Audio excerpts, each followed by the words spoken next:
What's up, everybody? It's been a bit since we had a good old classic Tam Talk. A classic one. A real shindig about classic talk, about Tam Talks. Because we kind of had a thing happen in the community, right? We kind of had a thing, but we'll get to. Chat, today what I want to talk about is your mental load in UVS. Us, a bunch of monkeys, can't remember a goddamn thing. And so what I did today was I spent my entire morning and afternoon rocking this PowerPoint presentation to do the thing. So the question is, where is this coming from? Where is the idea of mental load? Why is it in the forefront? Why is my Twitch chat blowing up about it? And it is simply the article that came out. We have an article, a game design article, explaining complexity, mental load, and UniVersus. Can I make this a little bit bigger? Am I allowed to do that? We're here. Okay. So this is from, I believe, Bill Stark. Mr. William wrote us an article that I'm not going to read in like perfect detail, right? I'm not going to read like verbatim, but we're going to talk about the big things, right? Our focus at UVS Games over the last 2 years has been growing UniVersus. We brought over product. We brought new products to market, awesome worlds to visit, and re-examined how we can make UniVersus the best it can be. Today, I'm starting a new article series that focuses on how game design tackles the challenge of helping to grow UniVersus. Today, we start with the concept of mental load and how that impacts players playing the game. We then get into the idea of like types of memory, short-term, long-term, which all of this is correct, calling upon information presented quickly, calling upon important information previously retained from short-term memory, right? The average human can hold up to 5 to 7 things in their short-term memory. At any point, they can commit an item to long-term memory storage and recall in the future. Makes sense. 2 real-world examples of chess and checkers. Checkers is a great game to teach quickly because there isn't much you need to know. There's 2 types of color pieces. There's 1 type of game piece of each color. Pieces move. And he just explains checkers. And then he explains chess is a little bit more complex.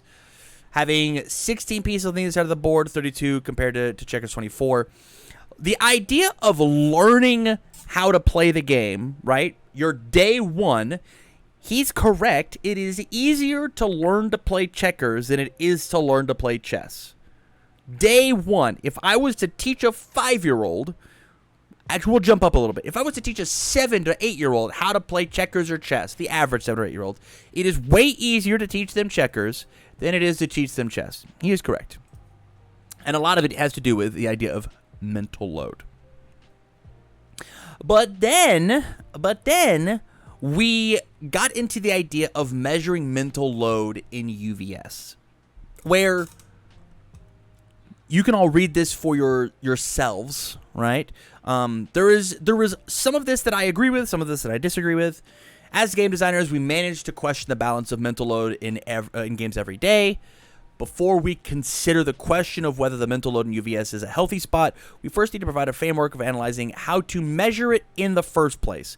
And this is where I have a big issue with everything we got going on, right? And then he goes through the idea of the mental load that we have, right? Each player starts with a 7 hand-sized character. Each card counts as 1 piece of data for a player to track. Each player plays 3 foundations. Each player attacks once. Given that assumption, here's the mental load over the first few turns. Thank you so much. You're incredible. Here is the assumption of the mental load that we have, right? 7 bits of data because of their hand, 3 foundations, because the 3 foundations went from hand to stage. There's nothing to change. Second player, Tammy. Big shout outs, Bill. You could have left off the second M and the Y. You could have said Tam. I wouldn't mind. starting with their opening hand of 7 cards, and they draw a bonus card for their turn, so they have 8 cards, right? And Bill has 11 foundations to consider. Her mental load of the first turn is 11 cards on the first turn. Tammy plays 3 foundations and passes the turn. Bill starts his second turn, drawing now 7 bits of information. And we just go through. His mental load is now 13 on the second turn of the game. Bill plays 3 foundations and 1 attack. Tammy plays a block, meaning Bill ends the turn with a max mental load of 14 bits of data. Small little bits and 12 permanent bits he has to track. 6 foundations on his board, 3 foundations on Tammy's board, and it's the 3 cards in his hand. Tammy starts her turn, fills her hand, and has 7 cards in hand, 9 on the battlefield, which is not a term that we use in the game. Apparently, if you have 2 stages, it makes 1 battlefield, which is now canonical. Between her and Bill's foundations, for a total mental load of 16 bits of data to track, more than doubling her initial mental load by the second turn. I'm not going to read the rest of this article because it does make me mad, and it's not what we're here for, right? That is not what we're here for, because I don't like this sentence, but we will move on. I will start to get upset. I'm gonna go back. Oh, I'm gonna go back to my presentation. So what do we do now? That's the question. What do we do now? Now that we have the community at large has been told that our game is too hard for us to play. The first thing that we can do is make memes, obviously. And I will say that the memes that have come out of this have been great. Some uninspired, some pretty good. Some pretty okay. I grabbed a couple. The other thing that we can do is empty our cup so that it may be filled, and actually take this information and see if there is any amount of truth to it, right? To see if the game is too hard, and what does that actually mean, right? Like being a well-rounded individual, we've got 2 options. We make memes about the idea, or we could take in the information, make a decision for ourselves, and then spit it back out. So what I want to do today is I want to actually talk about the mental load in UniVersus and, like, what does it mean, right? So I want to ask a few questions. Is UVS the hardest card game? Should it be the hardest card game? And then does it need to be the hardest game to be fun? Does it need to be hard to be fun? To answer all these questions, obviously I'm going to be coming from a place of personal look, right? This is my opinion, right? And the whole point of this is we form an opinion about the article, and then you can regurgitate it. If you'd like to answer your questions, you can either do so in the Twitch chat, or you can make your own response video, which would be very cool. So to answer the first question, is UVS game the hardest game? I believe yes. I believe that yes, UVS is the hardest game, right? You started without defining what hardest means. Chase, we'll get there. We'll get there, my guy. Chase, we'll get there. Holy shit. We'll get there. I think that there is so much happening in our game. There are so many choices that you have on the build screen. There's a lot of choices that you have in your turn order. There's a ton of information on the cards.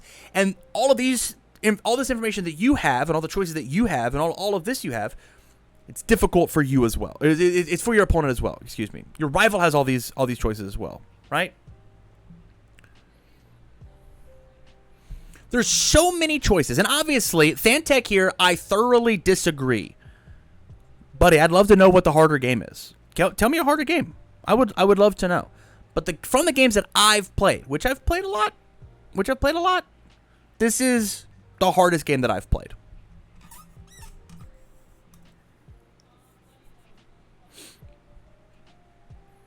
The next question is, should UniVersus be hard? And again, should anything is an opinion question, right? I say yes.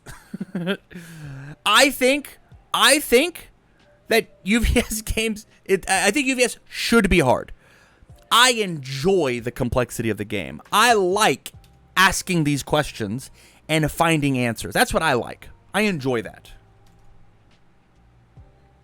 In a world where games are constantly, in a world where games are constantly becoming more simple, I believe that more complex, difficult decision-making games should exist. Because there are complex and there are people that want to relax in a lot of different ways. Does this game need to be hard to be fun? And the answer is no. The game does not need to be hard to be fun. It just doesn't. There are plenty of, as we go back, there are plenty of simple games that are fun, right? There are games that have simple mechanics. I mean, if anybody's ever played the game Love Letter, that game's pretty easy. If anybody's ever played, I don't know, Yahtzee, that game's easy, but it's fun. It's there's a lot of randomness. It's easy. This game does not need to be hard. Love Letter stream win? Sure. We were at, every single one of us, all of us in Twitch chat, I saw you, were at Exiled Game hanging out with Lenoco, playing in the pre-release. And the boards that we had were very simple. There was nobody with crazy complex board states. Attacks were doing no massive speed or damage. Things were pretty simple, as every single one of you, and I saw you, were at the Exiled Games pre-release with Lenoco. Every single one of you. And the games weren't hard. There wasn't a ton of interactions happening. There was enough, but the games were fun, right? In order for a game to be fun, it does not have to be complex, right? This painting of a woman and this painting of a woman are both considered art. And you can enjoy them both, right? I like the painting on the left, and I also like the painting on the right. And I can understand and appreciate the fact that the painting on the right was a little tougher to do than the painting on the left. I disagree with this assertion. I think that the painting on the right was inherently harder. They're both art. They both can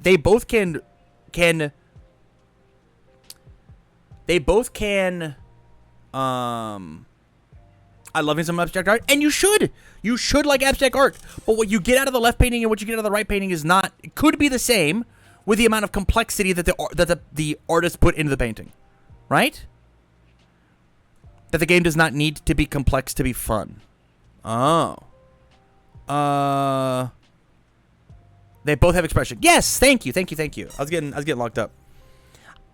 Both of these paintings are art for the same idea that a very simple, easy to understand basic game can be fun, and a very hard, complex, difficult game can be fun. They're both different representations of what that fun could be. The question is what's going to speak to you as a player more, right? When I take and I look at, big shout outs to Sam Tate for showing me, he had a meme video about Worlds where we get to look at this game state. And when you take a snapshot of what this game state looks like, this is complex. This is difficult. I have no idea what's going on. I don't know. If I would have clicked on twitch.tv/UniVersus and jumped in, boop, and I pop in and I go, holy shit, what happened? What is going on? As a new player, this is nothing. This is so much information. This is so much. This is impossible. The mental load on the screen, that's what I'm saying. And to his point, he's correct. This is a lot of information to take in, guys. There's so much here. There is not, I believe, double checking, I don't think there's a single face-down foundation in the Hawks players board. There just isn't one. On this side of the screen, there isn't a single face-down foundation. We have 1, 2, 3, 7, 8, 9, 10, 12, 13, 14, 21? 21 foundations. 21 foundations and an asset. This is a lot of information to keep track of. But the thing is our game doesn't start here. Our game doesn't start here, right? And this is the point that I want to talk about today, is the fact that 21 foundations on one side and 17 foundations on the other, and that 17 is a big asterisk because half of the stages, or a third of the stage is face down, is not where we start. So what do we do? What do we do? There's two things that we can do. Number one, we can make the game less complex, which we will see that happening next week, right? Next week we can see that happening. There will be another article. I have been told. I've been told. Spoilers. Article drops on Thursday. The next article is written. It's ready to go to see how we make the game less complex to ease our mental load. The other thing that we can do is increase our teaching tools. The other thing that we can do is to just increase our teaching tools. Is to make this board state more understandable to our new players. Because this is me if I was a new player, I'm a 7-year-old walking in to to even like high level calculus, right? Just walking in, sitting down and going, I don't get it. Well, of course not. Of course not. You need to build yourself up. This brings me to my original career, was as a martial artist. My original career was as a martial arts instructor. I taught martial arts. I'm a 4th degree black belt in Taekwondo and a 2nd degree black belt in Hapkido. I've taught martial arts for 15 plus years. Long time. But the way that I was taught martial arts is not the same way that the generation before me was taught martial arts. The idea of a white belt back in the 80s going into a martial arts studio is they had to earn their white belt. They had to do rigorous physical training to earn even the very first step, to really make sure that they knew the dedication that they were getting into. They would have to hold a horse stance like this for 10 minutes straight, and only then, after you have dedicated yourself to holding a horse stance, a physically painful stance for 10 minutes, as somebody brand new to the thing, and that brand new, you have to do it for 10 minutes. Only then are you allowed to even start on your journey. I need to see the dedication. You must be this tall to ride, and if you can't do that horse stance, you'll never make it. In the world of martial arts, right? In the world of martial arts that I grew up in, this is not what we did. In fact, as an instructor of the martial arts, I used to call this dungeon do, where a bunch of studios back in the 80s would take and sit their kids down in a dark dungeon lit by candlelight and make them sweat and cry and bleed, and they would be better martial artists for it. And those schools had 3 students tops. They were a passion project. They made no money. The business did not work for these dungeon do style martial arts schools. The West got involved. People got woke. The damn liberals took over. And we made the entry into martial arts easier. Right?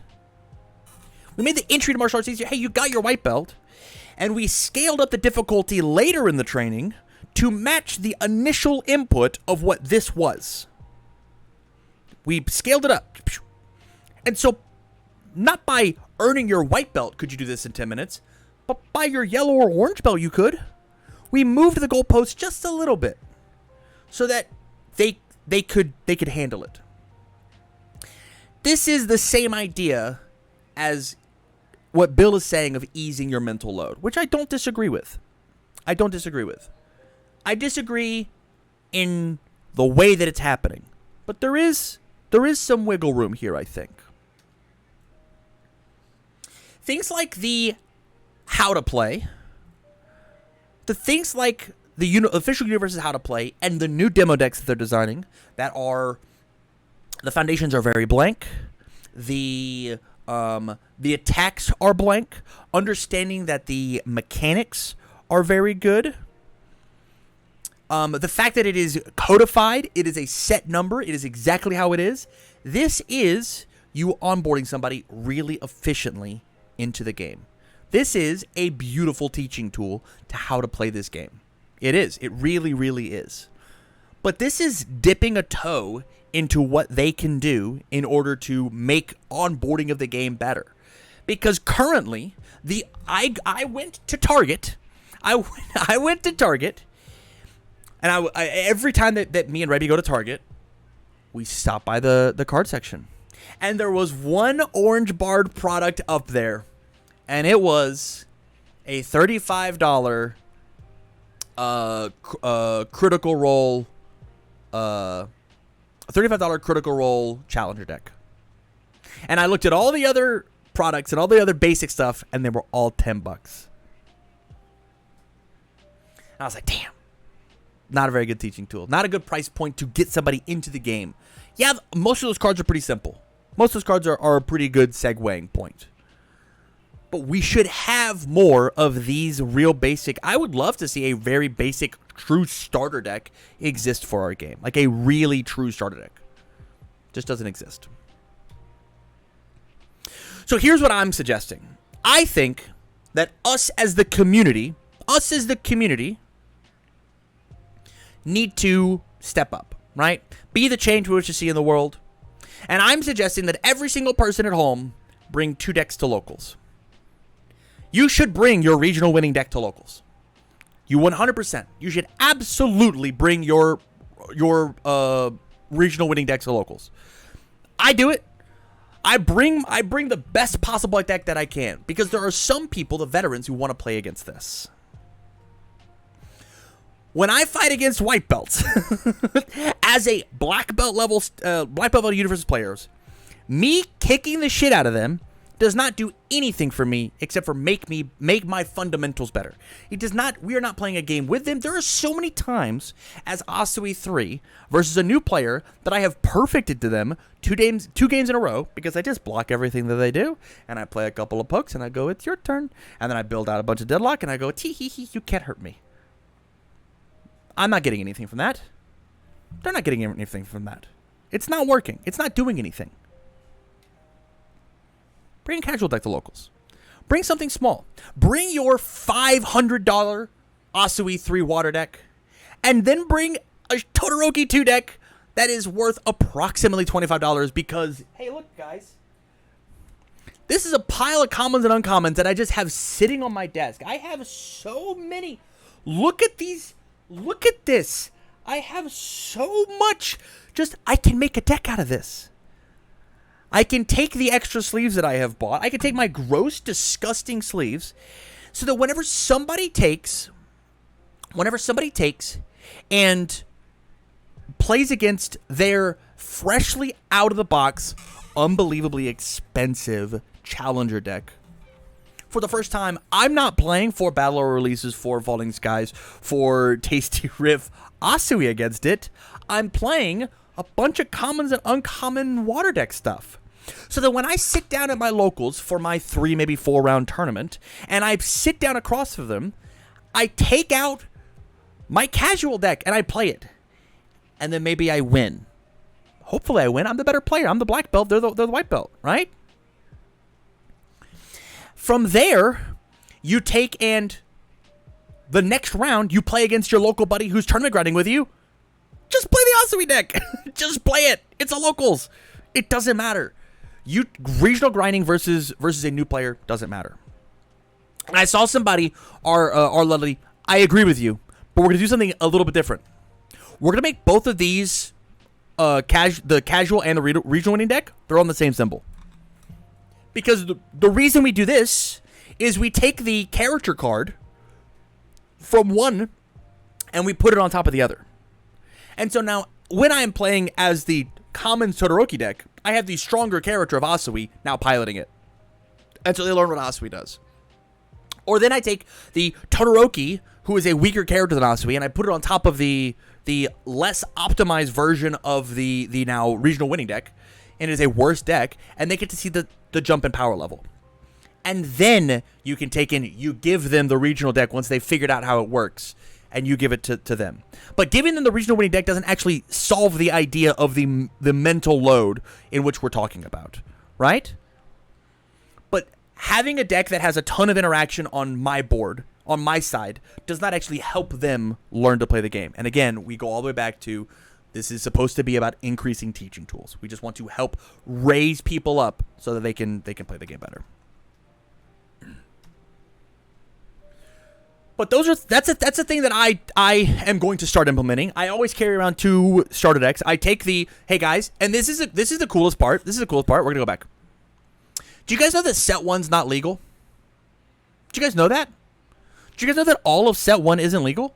Go make a set 1 format deck and go play it. Go play a set 1 deck. Maybe toss a different character on, but use the cards that you can't use in standard right now. So they're not out of your collection, right? They're not, I don't want to make the deck because I need that comment. You don't. It's rotated. We can't play 1.3 and walk the dog in the same deck? No, you can't. So play 1.3, add a 1 of, add a 2 of in your cool Todoroki deck. Hey, this is the bomb card that I'm going to play in Todoroki. They get to see the power of, hey, this is how you utilize this character correctly. It's not a 4 of. It's not one of those things that you see all the time, but when you see it, you get to have some fun. My face when I show them Razorhead. You're missing the point. This is a thing that we can do as players. This is something that we can do, and it is something that I'm going to start doing. Is I'm going to start making a bunch of old characters. I'm going to, out on my Patreon, I'm going to, when I sit down and I make decks, I'm going to try and make these lower interaction point decks that people can take to events and play against locals. At the same time, remember, you're still supposed to take your regional winning deck. You are still supposed to be grinding against people. I am going to be taking, and it is UniVersus' job to give us better teaching tools. Give us more YouTube videos with basic friendly, with beginner friendly content. Whether it is that you have Levi do it, the person that you hired, the reason he's there is to be a YouTuber, make him a YouTuber again. Or 2, pay me to do it. I'll do it on your official channel. You get more reach than I do technically because you're the game, right? When they Google UniVersus, your channel comes up before mine does, and I get that. So pay me to do it. Or I'm going to do it. I'll just do it on my channel. You guys can link it out and do the thing, right? Sometimes people be anal at locals and won't even let me switch decks. The thing is, Stove, is at locals, there's nothing that you're playing for. There are no more promo exclusive cards, right? You just get bonus, you get kudos, right? So have a conversation with them, Stove, and be like, hey man, I'll lose the next rounds. I don't care. I go 0-3, but I'm going to make sure that the person that I'm playing against learns and understands so that when they learn and they stick with the game and eventually they go to a regional, right? There are no stakes at locals anymore, right? You get more packs. Neat. Neat. Cool. I spent my $5 to $10 and I got 3 hours worth of entertainment, right? Helping somebody learn to play the game. I don't know. I would Stove. I think that's a real. I think that's a real concern, and you should just have a conversation with your locals and be like, "Hey, this is what it's going to be." I'm coming back. I'm back at it. We're here. Increasing teaching tools. I'm going to try my best to help with more TAM talks. I haven't done a real TAM talk like this in a long time where I've given my opinion and thoughts about like a deep game mechanic. And so I'm just going to do it now. And so I am going to talk about what I do personally as a player to decrease my mental load. And then we're going to go back to the article and we're going to see how factual it is, right? And it all is about a thing that I've talked about briefly on the channel, and that is your PETA loop. PETA, P-E-D-A, your PETA loop. And this is 100% how I navigate all card games. This is it. It's through a PETA loop. And you all do it as well. You do it. We'll explain it. Your PETA loop is perceive, evaluate, decide, act. Perceiving is understanding that there is information to be had, right? Evaluating and figuring out that this information is important. and understanding what the information is, deciding how you want to deal with this information, and then acting upon that decision. Once you have acted upon that decision, you need to now perceive what new information has existed, what has changed. Evaluate if that change mattered, decide how to interact with that change, and then act upon it. Your basic PIDA loop, when declaring the enhanced step, is perceive that there is a stage in front of you, my stage. I evaluate which foundations of mine matter. These foundations matter, these foundations don't. I choose to play an enhance on my stage, and then I act by declaring enhance, this stun attack gains +1 damage.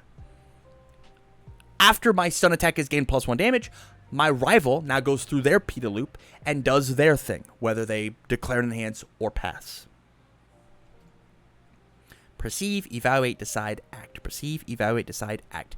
And this is a cycle that is happening over and over and over and over and over and over and over and over and over and over. And this is not just in card games. This is you in life, right? We can equate your PIDA loop to walking across the street. I perceive that there is a street and there's a stop light or stop sign and there are cars traveling in front of me. Evaluate. It would be dangerous to walk across the street right now. There is a light, a red light up ahead that is stopping me from doing it. I am deciding not to walk. I think not walking is the correct thing to do. I will act upon that decision. I will not walk. I will not move my body. The light turned green. Perceive something in the environment has changed. Evaluate. The light turned green. Decide. It's time for me to walk. Act. I'm now going to move my legs and transfer my body across the street. This is how you understand the world. This is a very simplified, this is a way for you to understand the world. It just is. Your PIDA loop. So now let's take and look at, this is a screenshot. I have no idea what this turn looks like.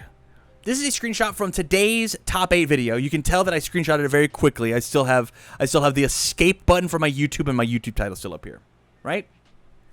Perceive. It's my attacking turn. This is the first attack that I've played. I'm in the middle of checking my 5 here, so the card passes. I have a couple foundations on my stage, but only 2 of these foundations matter. Actually, 3 of these foundations matter. And that's my evaluation. I've evaluated that half of my stage doesn't matter. Half of my stage does matter. I will decide right now what enhance I want to play. The enhance that I want to play is, I want a bonus card in my hand, so I'm going to flip this Fearsome Transformation and draw my card. Act. I will take and flip and do the thing, right? But now hold on. I only did this PIDA loop on my side of the board. They have a side of the board too. They have one. Let's do our PIDA loop. Perceive. There are 3 foundations ready and 2 committed. Evaluate. The 2 committed have tenacious abilities. The answer is not that irrelevant. Is there anything over here that matters to me? Well, we have a Masho Concealment. This card matters. This card can cancel an enhance that I play on a foundation. There's my perception. Evaluate. Is this card, do I think that he's going to cancel my move? Right, if I played this ability, does he cancel it? Is that a gamble that I'm willing to take? I will decide.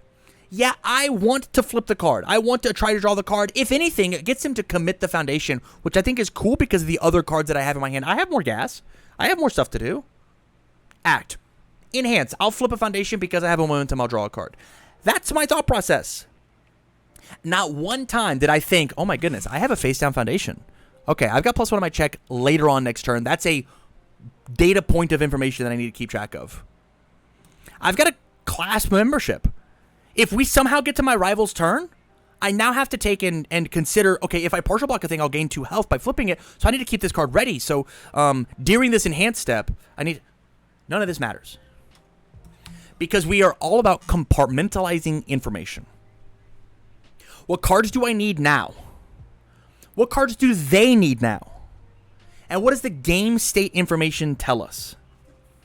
when it says 4 jobs next to it, right? Depending on where we are in the game, there are 4 jobs, and I have a video that you can go and look at. What are the jobs of my cards of aggro, defense, flow, disruption cards. When I am playing an attack, I am looking at what are the aggro and flow cards that I can play in order to make the game better. When I am playing defense, I need to look at the defense and disruption cards. So out of my head, I don't care about the aggro cards anymore. Those cards are gone. Those cards don't do anything. All those cards are useful for is committing to pass checks. That's it, right? And then there's game state info. I do the same thing on their side, right? What cards do they need now? What do they have? Aggro, offense, defense, disruption, right? Game state info. Cards in hand. Life total. Next card's difficulty. Possible control check. There's more information. I ran out of room. What cards do I have ready? Do I have face downs? Do they have face downs? Do they have form abilities? Do I have responsibilities? There are these things that you just need to compartmentalize. Because if the answer is no to every single one of these, there's no data to track. There just isn't. And this is where you need to train your PETA loop. The reason the game is hard is because people are not very quick at making their PETA loop happen. This is a muscle that you have to flex. And the only way to flex it is by playing games, starting off simple and making your PETA loops slow, methodical, and going faster.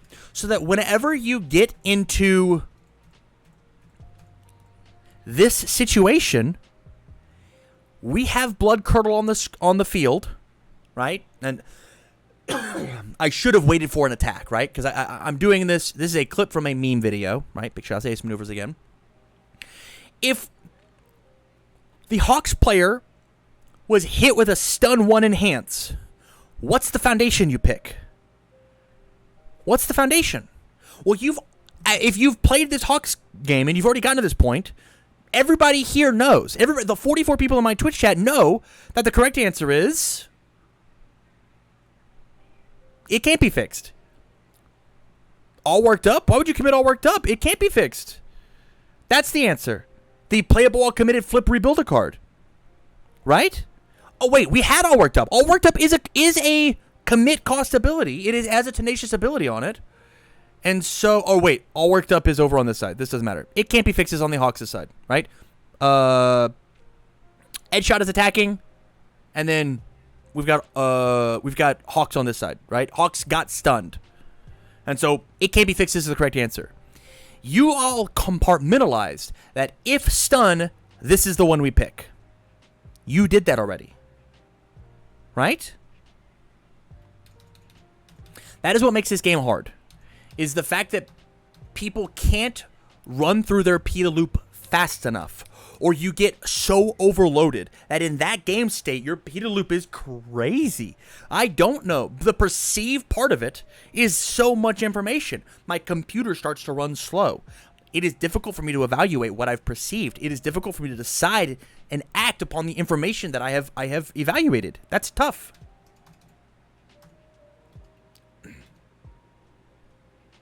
So my final thoughts, I want to go back to the article.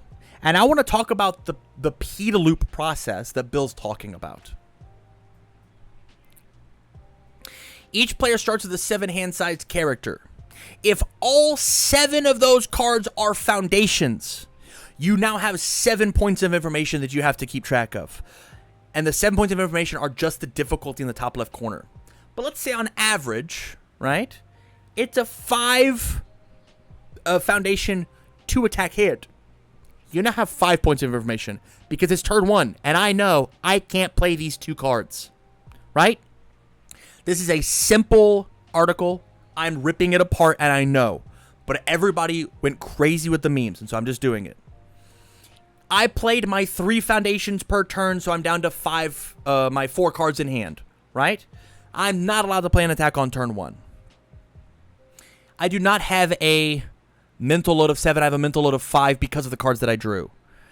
I drew 3 difficulty foundations. I'm going first. I know that I'm not allowed to play both of those because of how the game works, because of the statistics of the game. So that means I only have 4 points of information. But I had 2 points of information of which of these 3 2 diffs, or sorry, which of these 2 3 diffs am I going to build?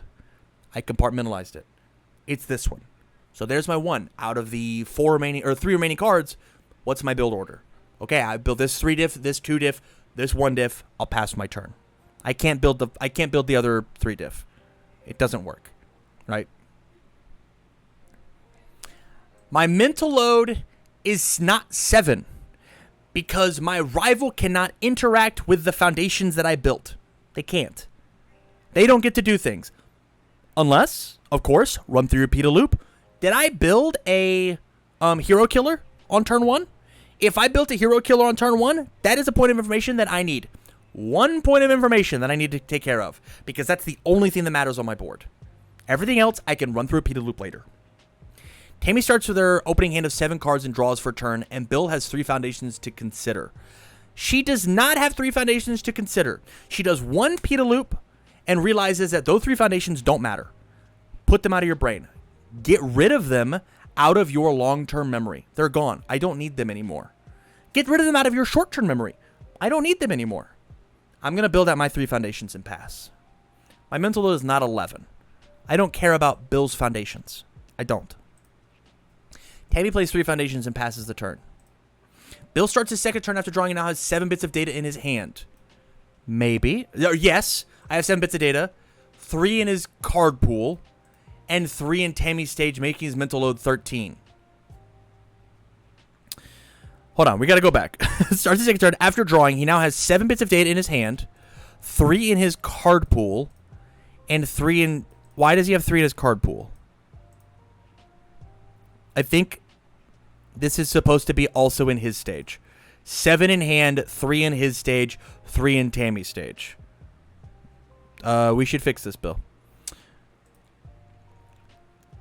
When I run through my Peta Loop of my stage, I will separate out my cards. These ones are attacking. These ones are aggro flow cards. These ones are defense disruption cards. I do need these. I don't need these. I have 3 in her stage. I will separate them out. These ones are offensive cards. They don't matter. These ones are defensive cards. They do matter. So I have reduced my mental load. It's no longer 13. It's not. Bill plays 3 foundations and 1 attack. Tammy plays 1 block.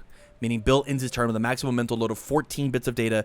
14 permanent bits. He has to track 6 foundations on his board, 3 foundations on Tammy's board, and 6.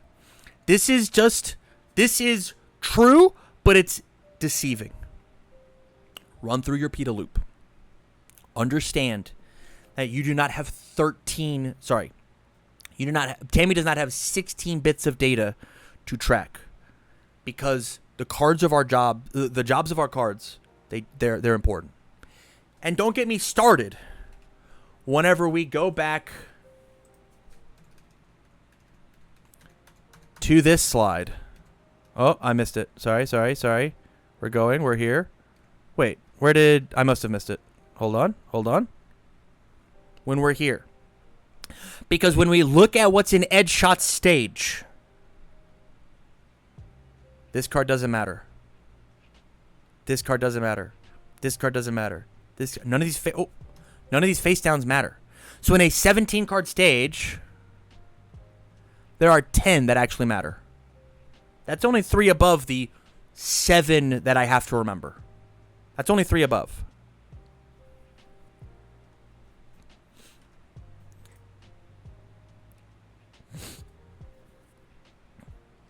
So what are my final thoughts?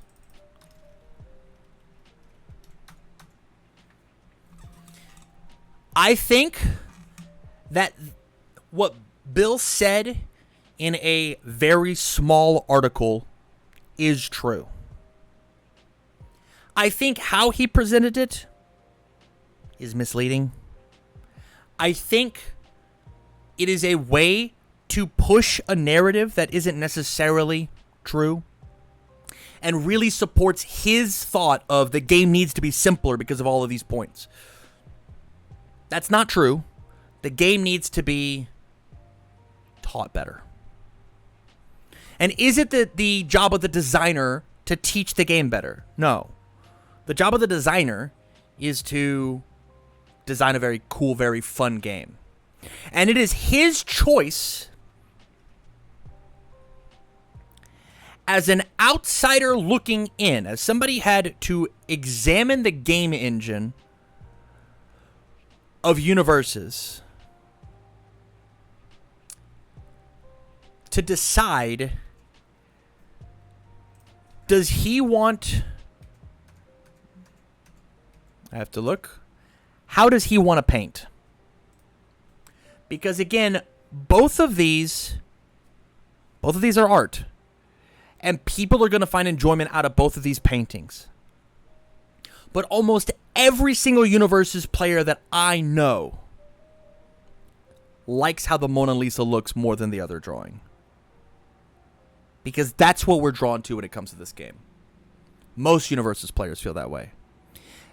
I'm positive that at least the other 50% of the world like the left painting. And that's okay too. That's all right. I just know what I want, and this is my video. So with that, let me know how you guys felt about the video. This is a long one. This is a 46-minute video talking about, you know, all stemming from the memes of Mental Low. But I thought it was important to really talk about it. Like, what does this look like? If you are catching this on YouTube, come join the conversation over on Twitch. Twitch.tv/TamCardwell. I would love to know your guys' thoughts on what is happening. I will be here Thursday, not necessarily when the article drops, but we will be talking about the article, the next phase of UniVersus, and what does this simplification mean for the game. But let me know your thoughts down in the comments down below if you're repulsed by Twitch. I get it. I wouldn't want to be here either. With that said, you guys, thank you much for watching, and as always, I wish you well.